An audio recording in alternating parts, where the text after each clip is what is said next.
Tudi če ne marate delitve na moške in ženske avtomobile, je pri tem tako jasno, komu je namenjen.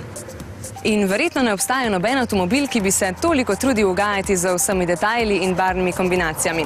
Mene je recimo navdušila rdeča barva strehe ob belem laku, znotraj pa kombinacija bež in črne.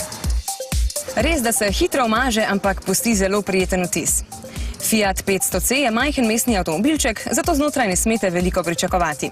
Za dva je čisto dovolj prostora, na dopust pa se bo treba že malo bolj pripraviti, ker je prtljažnik res majhen.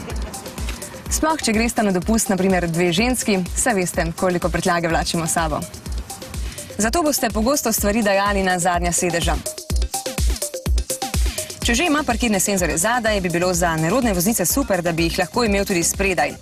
Ima pa tale res odlične ksenonske luči, ki bolje svetijo kot v marsikaterem večjem in dražjem avtomobilu. Takšen zato stane skoraj 20.000 evrov, ker ima toliko opreme in dizelski motor.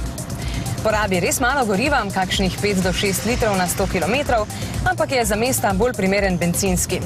Do 100 km/h pospeši v 12,5 sekunde, pri največji hitrosti 165 km/h pa v kabini že tako puštra dolge lase, da si raje privoščite počasno vožnjo.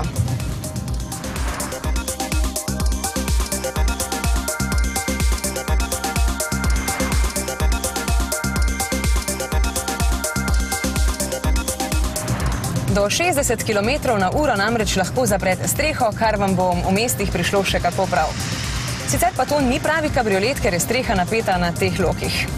Ko jo do konca zložite, nazaj ne vidite čisto nič, mali Fiat 500C pa se celo za kabrioleta stresa bistveno bolj, kot si želite. No, vsega pa tudi ne morete imeti v enem avtu. Več kot 50 let po originalnem je namreč tudi novi 500C tako prikupen, da si ga boste enostavno želeli imeti. In res je edinstven. Pa še idej vam z njim ne bo zmanjkalo, ker sploh ni tako majhen, ko se enkrat odpre svet nad vami.